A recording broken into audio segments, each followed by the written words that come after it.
Salut! Aujourd'hui, je vais montrer comment est-ce que nous pouvons gérer le système de multi-entreprises dans Oracle Apex.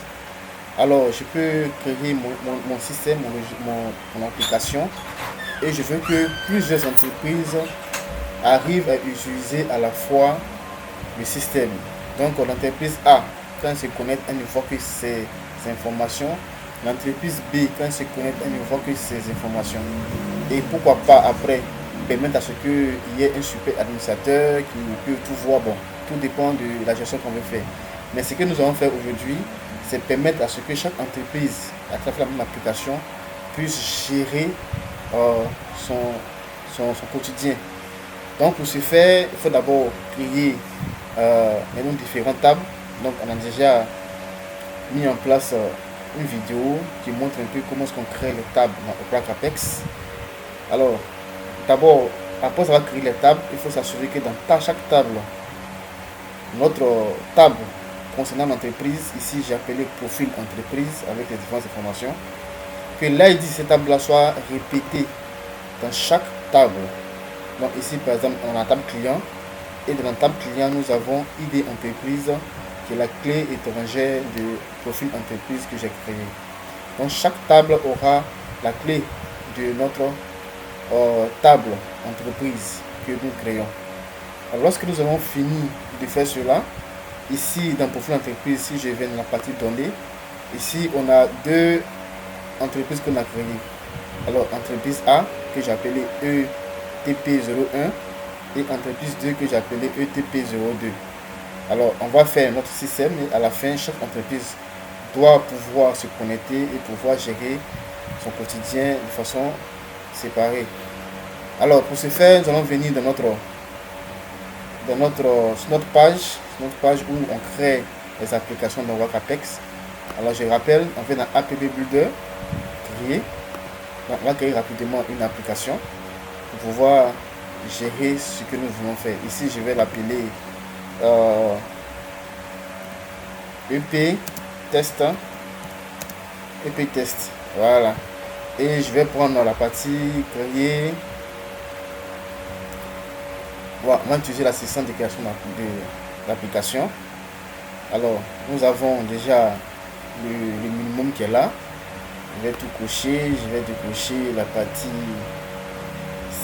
contrôle d'accès. Voilà. Puisque c'est mieux de le faire manuellement. Par défaut, je laisse le logo. Voilà. Et je crée mon application. Donc, normalement, après quelques secondes, après ça me génère l'application. Alors je rappelle qu'à partir d'ici, on pouvait déjà créer nos différentes pages, nos différents éléments. Mais ici, on va faire de façon manuelle. Alors après avoir créé l'application, on lance et voici un peu comment se présente déjà notre application dans Oracle Apex. Alors je vais faire S. Je vais me connecter d'abord pour qu'on puisse voir S.AK.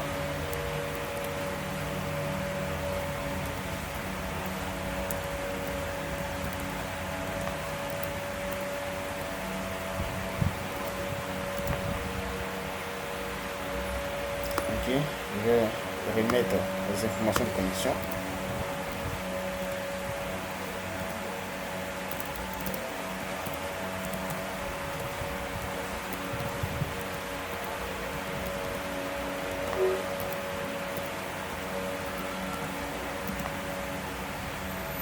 Ok, voici notre application bien vierge et on n'a rien actuellement à l'intérieur. Donc nous allons commencer à mettre en place le système de multi-entreprise. Alors ici, pour pouvoir mettre en place ce système, nous allons venir dans la partie d'abord développeur. Voilà, c'est la page développeur. C'est ici qu'on crée on met à jour nos différentes pages dans Oracle Apex. Donc arrivé ici, nous allons partir sur la page globale qui est la page 0 dans Oracle Apex. À la page globale, c'est la page qui peut être utilisée sur n'importe quelle autre page. Donc tout élément qu'on met ici sur cette page là est réutilisable automatiquement sur toutes les autres pages qu'on va créer après dans Oracle Apex. Alors, on va commencer par venir sur cette page, la page globale.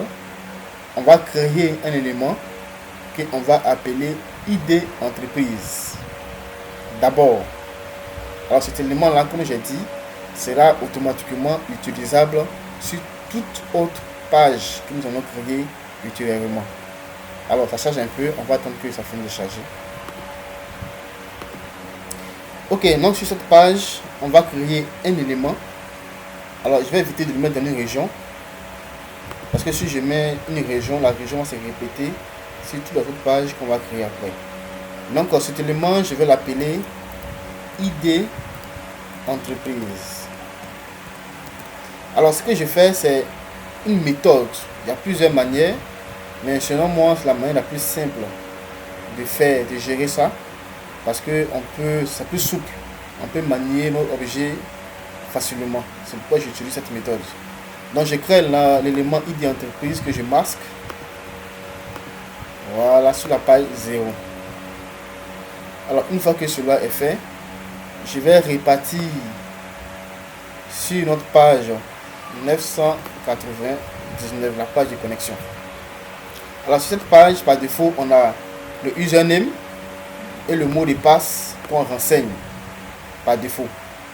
Donc, nous, ici, ce qu'on va faire, on va ajouter un élément supplémentaire que on va appeler entreprise.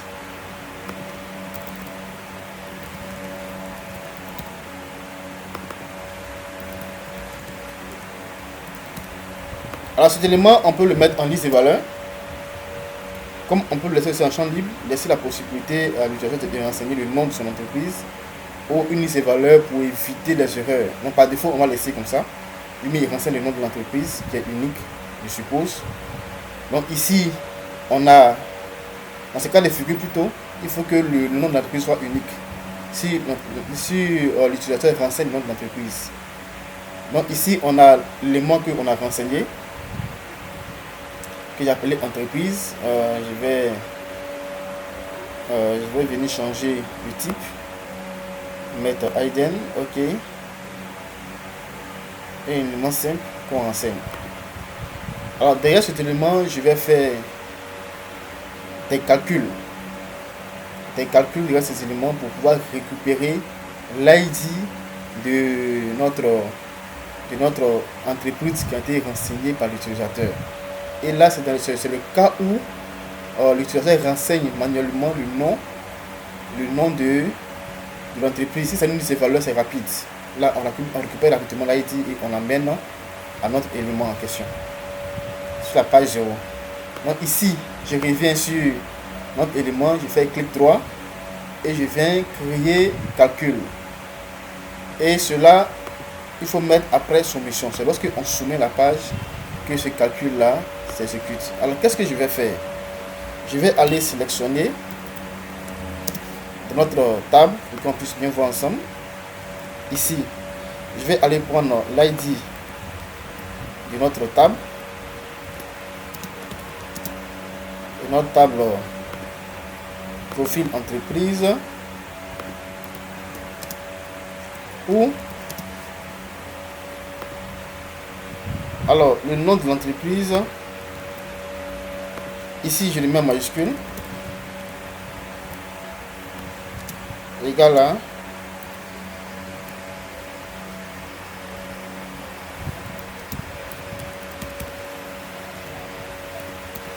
notre élément entreprise que on a renseigné. Donc lorsque notre utilisateur renseigne le nom et qu'il soumet la page, nous on récupère notre élément, notre ID, et en fonction du nom qu'il a renseigné dans le champ entreprise. Donc ok, donc nous avons renseigné, nous avons réussi à récupérer notre ID, et ici on va spécifier quel est l'élément qui est rempli. Lorsque le calcul est fait, c'est où est-ce qu'il doit déverser le résultat. Et ici, on va le mettre dans notre élément qu'on a créé sur la page 0, la page globale.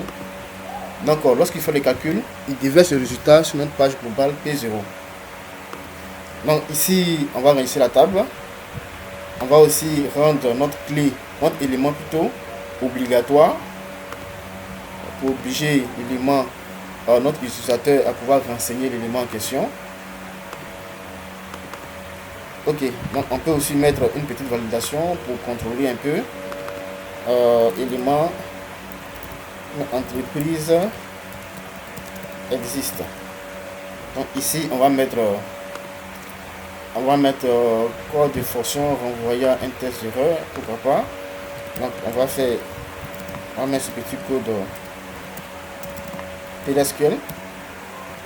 Je vais créer une variable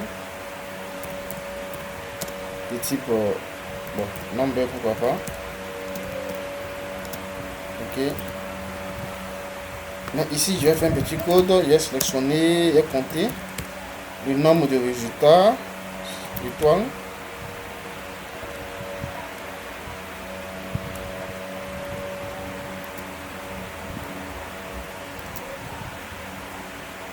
Ok, select étoile, c'est ça. Donc on va lui mettre le nom de l'élément de notre table en question. Notre table c'est profil d'entreprise.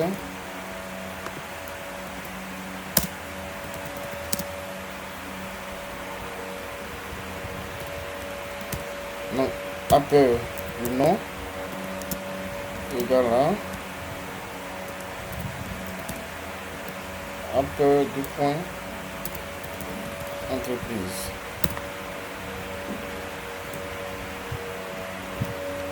Ok, donc ici on vérifie si notre venu est égal à 0. Donc on va simplement retourner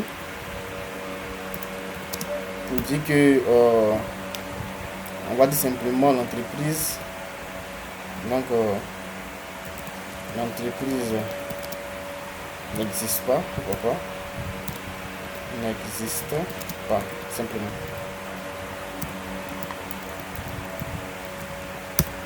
Ok, on va faire entreprise, il venu égal à 0.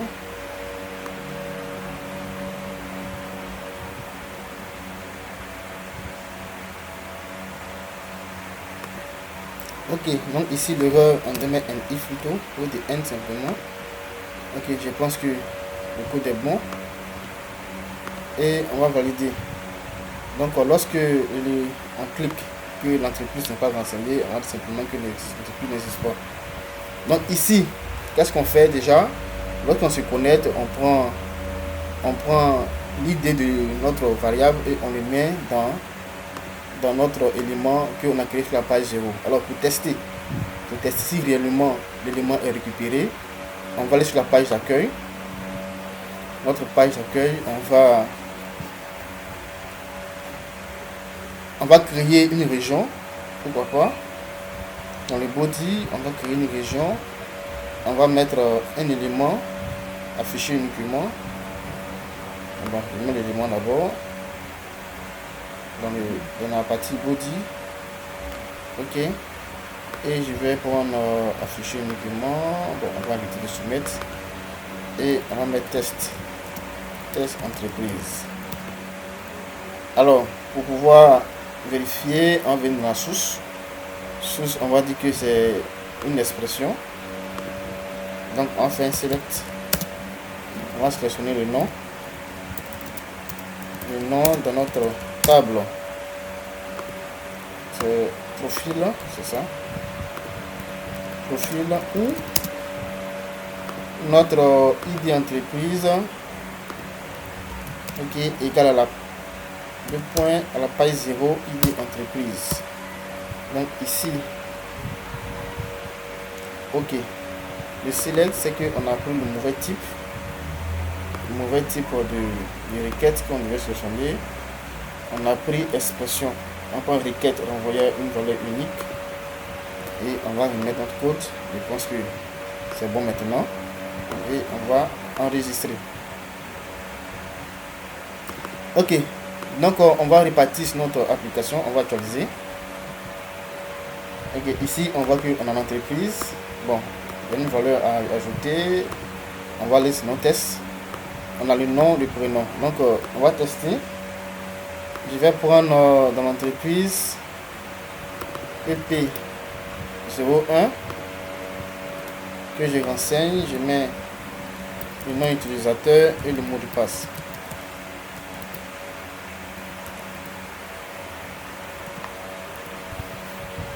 Ok, donc ici on voit que effectivement c'est EP01 qu'on a utilisé. Donc c'est bon, ça marche. Alors on a créé, on a réussi à prendre l'ID, à le mettre dans la variable globale. On s'est connecté avec. Il faut maintenant l'utiliser pour que chaque entreprise soit unique. C'est ce qu'on comptait faire depuis le début. Alors on va créer une page. On va créer une page. On va créer la liste des clients, pourquoi pas. Et on va s'assurer que chaque client est utilisé par l'entreprise. Chaque entreprise voit ses clients qu'il crée. Voilà, que cela est bel et bien séparé. Donc, on va créer un état interactif simplement. Voilà, on va appeler ça client. Client, on va inclure un panneau. Bon, on va appeler ça aussi client, pourquoi pas. On prend pas du modal, on va en prendre notre table client. Voilà, bon, on va laisser par défaut. Et on va créer notre table en question, notre page plutôt.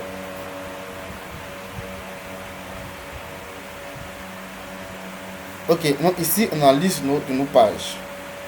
D'abord on a notre liste des valeurs, notre liste des clients, et on va commencer à travailler sur cette liste. Dans la partie where, où est les conditions, on va dire simplement qu'il nous affiche la liste des clients ou notre ID client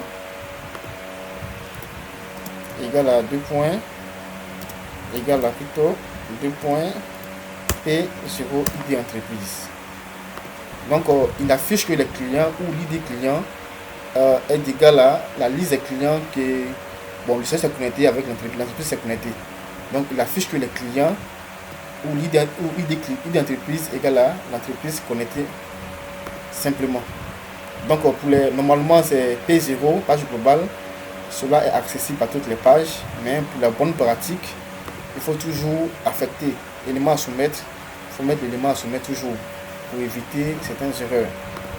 Donc lorsque j'ai fini cela, j'enregistre simplement. Après avoir enregistré, je lance ma page. Donc ici on a les clients. Je vais cliquer. Ici aussi il faut simplement faire un petit travail.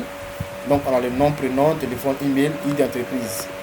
Donc ici, ID d'entreprise, il n'est pas sélectionnable, il est masqué. Puisque cela se fait de façon automatique. Donc ici, qu'est-ce que je vais faire? Je vais d'abord venir sur la page. Je vais masquer l'ID d'entreprise qui a été généré automatiquement par Apex. Là aussi, c'est l'une des forces Apex. Je pense que dans une autre vidéo, on va voir tous ces éléments en détail. Donc, lorsque c'est masqué, je viens dans la partie valeur par défaut. Donc je prends élément et je vais sur ma page globale, je prends l'entreprise en question et j'enregistre. Donc par défaut, lorsqu'il crée un client, lorsqu'il fait une création, un enregistrement, il modifie. La valeur par défaut, c'est la valeur de l'entreprise qui s'est connectée simplement. P0 ID entreprise. Donc lorsque je reviens ici, je ferme, je vais actualiser simplement et je viens ici, je mets le nom du client, je mets CLT01, pourquoi pas. Je vais mettre ST, donc le téléphone, je vais mettre 000. Bon, l'email n'est pas obligatoire, mais j'ai créé ici, je vais mettre aussi CLT 002, donc STP 02, le téléphone. Bon, là encore, il y a des vérifications qu'on peut mettre. Bon, ça sera plus tard dans nos vidéos peut-être. Et on crée. Donc ici, fait des créations, on peut masquer ID entreprise, on peut le mettre en haut ici. Bon, tout dépend de la vision qu'on a. Donc ici, j'ai créé deux enregistrements avec ETP01. Donc on va essayer de se connecter avec ETP02 de notre ici. Je viens dans entreprise. Ici je mets ETP02. Donc je viens ici, je prends ETP02, je mets toujours le même utilisateur, puisque pour le moment on ne sait pas l'utilisateur. Donc ici je mets le mot de passe.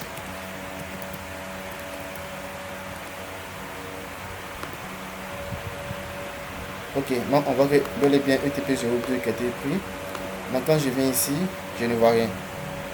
Donc lui-même il ne sait même pas qu'il y a des clients qui ont été créés. Donc lui aussi je peux faire ses enregistrements. Donc chaque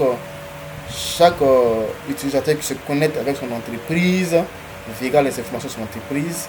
Et là encore, on peut mettre des vérifications, des contrôles, on peut faire des choses pour pousser la chose encore, pour rendre la chose encore plus pointue. Donc voici un peu comment est-ce que nous pouvons gérer les business group, multi-business group, les plusieurs entreprises dans Oracle Apex. Comme j'ai dit, c'est l'un des moyens. Il y a plusieurs autres moyens, mais je trouve cela plus simple et plus maniable. C'est pourquoi j'ai proposé cette version, cette manière de faire. Alors, sur la liste aussi, on pouvait, comme j'ai dit, mettre une liste de valeurs simplement.